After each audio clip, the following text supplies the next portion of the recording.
sa firing line. Sa aton sining linya mga kaksyon, may ara kita diri sang ginayo nga kabataan party list sa probinsya sang Negros Occidental nga amo ang naga-uyat diri sa aton nga amo si Sir RJ Ledesma. Sir RJ, good evening. Live kita karon sa Action Radio Bacolod.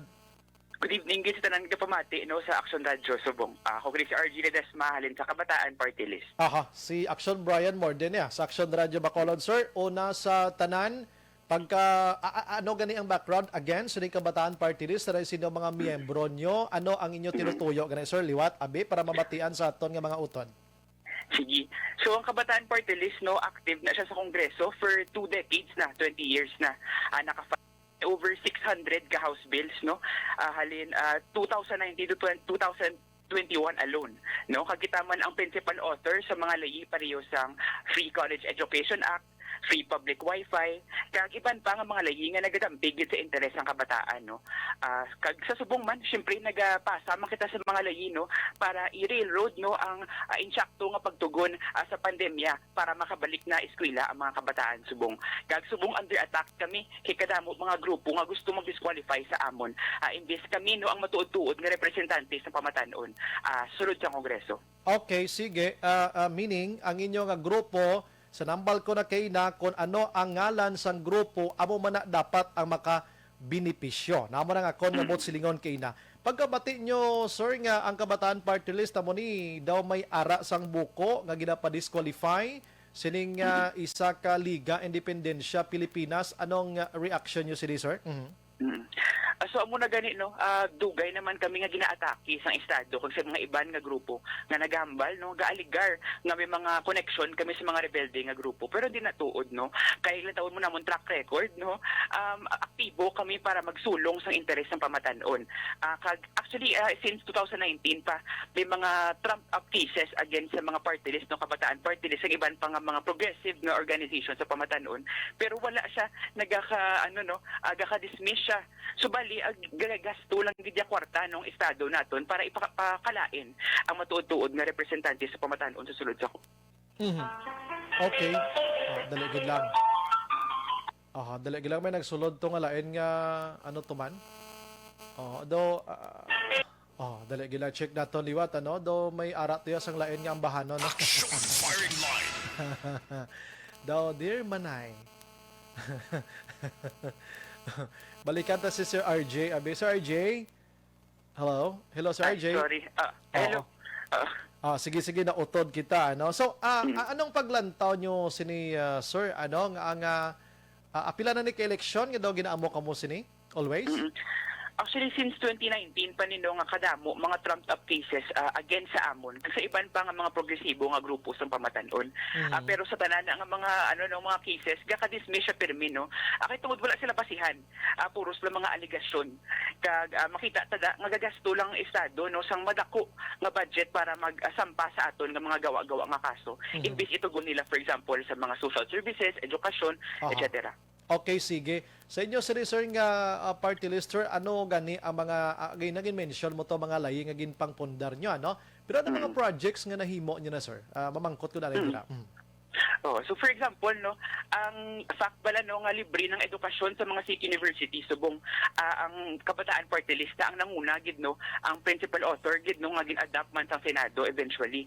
Ang iban pa gid sa subong naga-file kami sa ginatawag naton nga Safe Schools Reopening Bill kay ginaduso naton nga ang pamatanon dapat i-ablihan na ang mga classrooms kay palpak ang distance learning nga ginatawag naton nga ginaatubang naton kadamo sa mga estudyante for example gitaas ang mga cases sa mga mental health nga cases sa mga pamatanon naton kay grabe ang workload kagrabe ang stress nga gakabat sa ganila ang ini nga government palpak kinang tugon sa gobyerno amo na nga gaka-delay ang aton pag-reopen sa mga classes naton amo na gani nga kira na lang ang only country sa bilog nga kalibutan ang wala pa ka eventual nga safe school reopening. Okay, sige. Aside from ginamuno nila nga may connection kamo allegedly sa mga terorista nga grupo, ano pa ginayhan sa inyo huna-huna dira ang mga rason kung nga ang gusto kamo i-disqualify? Kiti, kung ikaw pambalon, may ara kamo yan sa mga maayo nga hinimuan para sa mga kabataan. Ano pa gina nakita nyo?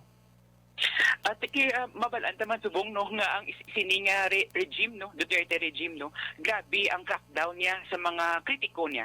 Kag ang pamatanon kabalo naman kita isa gina sa gapanguna, syempre pagkritisay sa mga buluktot nga mga patakaran, mga policies layi nga gina-railroad ni Duterte. Amuna nga kita man ang pamatanon ang nanguna sa pagbatok against sa anti-terror law, for example. So amuna nga nakulbaan ang Estado subong no nga may representation liwat ang pamatanon sa sulod sa Kongreso.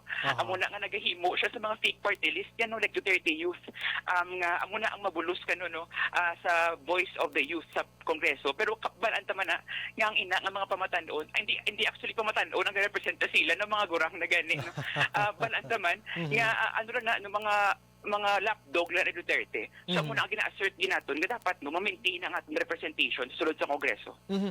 What if basi isa sa rason nga amuniti grabe nga pagkritisar ninyo sa inyo nga grupo although nga tibiyara kita sang freedom of speech sa Pilipinas, may ara kita sang freedom kung anong ihambal naton, pero di gid malikawan ang kritisismo sa inyo sining hanay abi So ano mga tika nga ginahimo subong sa inyo sining nga grupo, hindi lang di sa Negros Occidental kundi sa national, pagkatapos nga nabaton yun ng information, sir? Okay.